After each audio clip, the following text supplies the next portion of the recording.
Akasbani Imphal Nayani Devina Pau Pajari Ahanba the Maru Oiba Pau Haukiba Numit Karani Asida Wang Nong Poklam Damgi Mapang Kayada Nong Leptan Chubadagi Tingning Kaiba Masung Ising Jawi Piba Mayuk Nari Pradhanmantri Narendra Modi Nangasi Bengaluru Masung Maisuda Tongan Project Kaya Sangagani Amasung Jatau Hingani Nipan Chuba Malemgi Yoga Numiki Mangoinana Laibak Asigi Mapang Kaya Dangasi Yoga Giria Sel Sing Pangtok Nari Amasung Sarkarna Hairi Employees State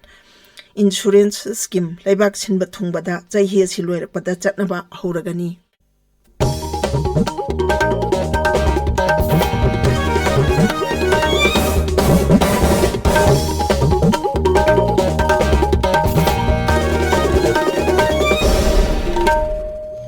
Haukiba Numit Karani Sida Wang Poklam Damgi Mapang Kayadan Ong Leptan Chubadagi Jingning Kaiba Masung Ising Jawi Piba Mayuk Nari Lamdam Citizen Baturel Singi Imai Kudung Tiba Takta Jele Manipur da Swa Haukiba Matam Kara Sida Ong Leptan Chubadagi Raja Sigi Maru Ebaturel Singi Imai Wangkale Akutpa Mapam Sing Ising Tumjinba Masung Highway Sing Lambi Pauna Dabi Todok Sing Twenya Tokli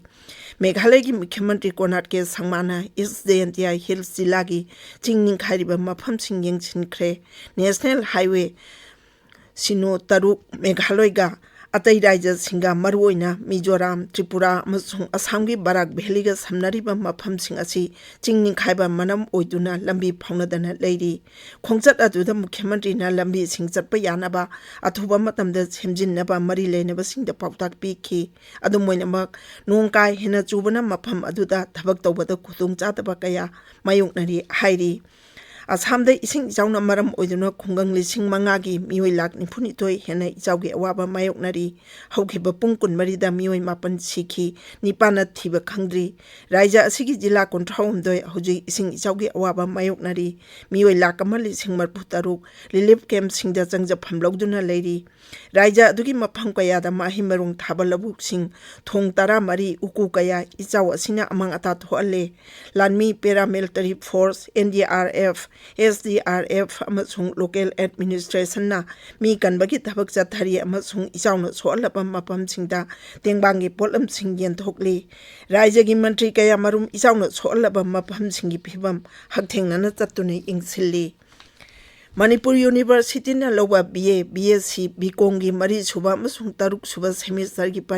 Parikya Singi Jiri College gi wainanga si amasung aheng thokpa subject sing yaithokle hairi Jiribam jila da hujik oiriba ising chawgi phibam si yenglaga Manipur University ke Controller of Examination na ayaba pirakpadagi parikya sing asi yaithokpani haina college gi principal na thokpa cherol amana hairi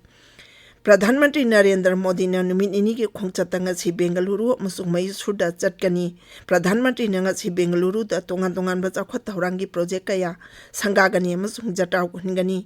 Sri Modi ne Bengaluru da hek thungbaga maming lairaba Indian Institute Science da chatkani mahakna Infosys ki co-founder Chris Gopal Krishnan na lupa koti chamri yang changna saba brain cell research center sangagani mahakna maphamduda Mindtree IT company na sel putoktuna saba phamung chanipan yang leba bakchi partha sarthi research hospital sanaba jataw hingani Madugi tongda kengeri manakta pangthokpa miyamgi mipam amadasu wangangani amasung Bengaluru Suburban Railway Project tongan ba lambigi project sing amasung multimodal logistic park yauna tongan ba project kayagi jataw hingani masiga loina na Karnataki nauna sengwal aba Industrial Training Institute kaya su jati da kathokani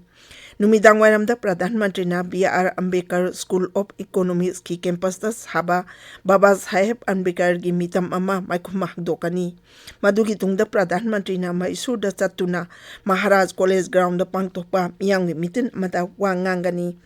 Sri Modi na hayeng Mysore Palace mamang da pangthokpa malemgi yoga numit thoramda saruk yagani Nipan suba malengi yoga numit heng pangthokadoriba sigi mangoina na lebak sigi mafam kayada yoga gi rehearsal sing pangthoknari Uttar Pradesh ta heng malengi yoga numita miyam mapung phana saruk yana bagi tamak pungning thogat poina ngasi tongan mafam kaya थौरम कया सिल्ली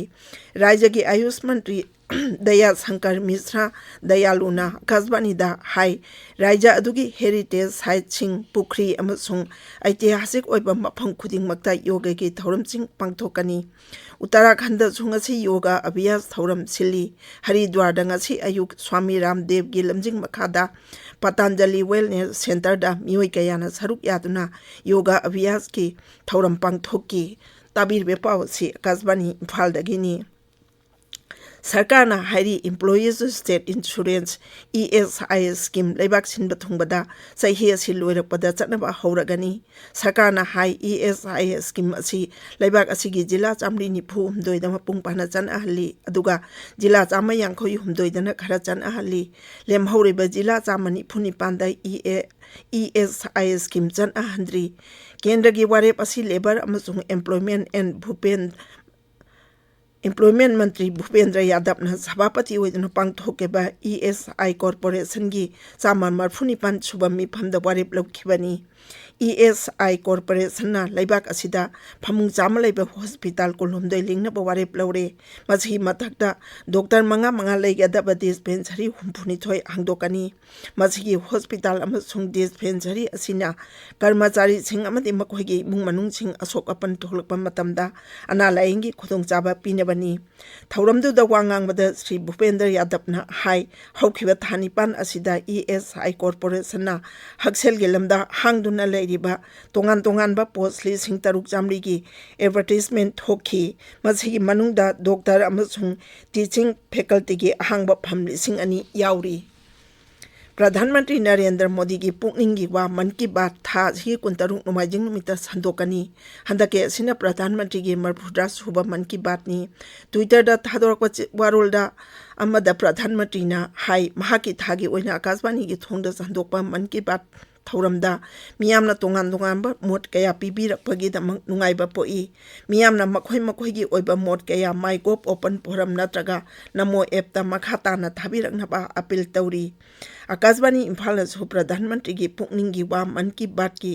relate तौदुना ताहनगनी प्रधानमंत्री की पुकनिंग की वा हेक्लोइबगा मसिही मणिपुरी वाहनथोक आकाशवाणी इम्फाल संदोकनी बिहार दा बज्र ताबा अमसुंग नोंगा मरी लेनबा थौदोक्ता मियोइ कुमनाथोइ सिरे तराओमदोइना असोकपन नंगले सिरबा मियोइसिंग अयाम्बना लौमिसिंगनी मखोइना लबुक्ता थबक तौरिङेदा बज्र ताबादगी सिखिबनी मुख्यमंत्री नीतीश कुमार ना लैकेद्रबा मियोइसिंगी इमुंग मनुंगदा लुपा लाख मरी खेतीपुरोन पीरगनी हाइना लाउथोक्रे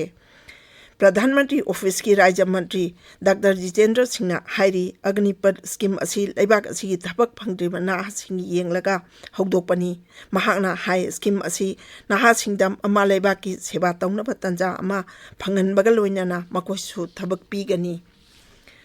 लेबाक असिगी विरोधी दल सिंगना अग्निपथ स्कीम की मतंगदा राजनीति तवी हाइना बीजेपी ना मराल सिरी न्यू दिल्ली दा ngarang पौमी सिंगदा वांगांगबदा दल की मचिन चटपा मिसक संबित पत्रना हाई कांग्रेस की पांदमदी सरकार असिबु इंथुनबो हनबनी मरम अदुना मखोइना स्कीम असी मतंगदा राजनीति तौरिबनी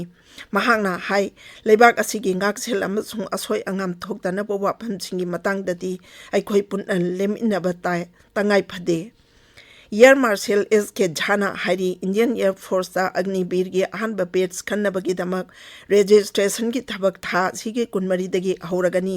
वाफम सिंगारंग न्यू दिल्ली दा लानमीगी सर्विस उंगी ओइबा अपुनबा पाउगी मिफम अमदा फोंदोखिबनी थौरम अदुदा लेफ्टिनेंट जनरल अनिल पुरी ना हाई तुंगदा करिगुंबा लान थोलकलबदी मदो हानंगा मानदबा मौंगदा टेक्नोलॉजी दे युमफम ओइरगा सोंगनगनी महांगना हाई मसिगीदमक लेबाक असिना नहा ओइरिबा तोंगान तोंगान मियोइ सिंगी मथौ ताई लेफ्टिनेंट जनरल अनिल पुरी ना हाई अग्निवीर ओइनिंगबा सिंगना मखोई आइने यादबा मौंगदा सरकार की लम थुमना चिंगबा मई थाबना चिंगबा तौदोकसिंगदा चेनदे हाइबदु उटकदबनी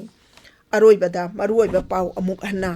ꯍꯧꯈꯤꯕ ꯅꯨꯃꯤꯠ ꯈꯔꯅꯤ ꯑꯁꯤꯗ ꯑꯋꯥꯡ ꯅꯣꯡꯄꯣꯛ ꯂꯝꯗꯝꯒꯤ ꯃꯐꯝ ꯀꯌꯥꯗ ꯅꯣꯡ ꯂꯦꯞꯇꯅ ꯆꯨꯕꯗꯒꯤ ꯆꯤꯡ ꯅꯤꯡꯈꯥꯏꯕ ꯑꯃꯁꯨꯡ ꯏꯁꯤꯡ ꯏꯆꯥꯎꯒꯤ ꯐꯤꯚꯝ ꯃꯥꯌꯣꯛꯅꯔꯤ꯫ ꯄ꯭ꯔꯙꯥꯟ ꯃꯟꯇ꯭ꯔꯤ ꯅꯔꯦꯟꯗ꯭ꯔ ꯃꯣꯗꯤꯅ ꯉꯁꯤ ꯕꯦꯡꯒꯂꯨꯔꯨ ꯑꯃꯁꯨꯡ ꯃꯩꯁꯨꯔꯨꯗ ꯇꯣꯉꯥꯟ-ꯇꯣꯉꯥꯟꯕ ꯄ꯭ꯔꯣꯖꯦꯛ ꯀꯌꯥ ꯁꯪꯒꯥꯒꯅꯤ ꯑꯃꯁꯨꯡ ꯖꯇ꯭ꯔꯥ ꯍꯨꯟꯒꯅꯤ꯫ 9ꯁꯨꯕ ꯃꯥꯂꯦꯝꯒꯤ ꯌꯣꯒ ꯅꯨꯃꯤꯠꯀꯤ ꯃꯥꯡꯑꯣꯏꯅꯅ ꯂꯩꯕꯥꯛ ꯑꯁꯤꯒꯤ ꯃꯐꯝ ꯀꯌꯥꯗ ꯉꯁꯤ ꯌꯣꯒꯒꯤ ꯔꯤꯍꯔꯁꯦꯜꯁꯤꯡ ꯄꯥꯡꯊꯣꯛꯅꯔꯤ ꯑꯃꯁꯨꯡ ꯁꯔꯀꯥꯔꯅ ꯍꯥꯏꯔꯤ ꯏꯝꯄ꯭ꯂꯣꯌꯤꯖ ꯁ꯭ꯇꯦꯠ ꯏꯟꯁꯨꯔꯦꯟꯁ ꯁ꯭ꯀꯤꯝ ꯂꯩꯕꯥꯛ ꯁꯤꯟꯕ ꯊꯨꯡꯕꯗ ꯆꯍꯤ ꯑꯁꯤ ꯂꯣꯏꯔꯛꯄꯗ ꯆꯠꯅꯕ ꯍꯧꯔꯒꯅꯤ꯫ ꯄꯥꯎ ꯂꯣꯏꯖꯔꯦ꯫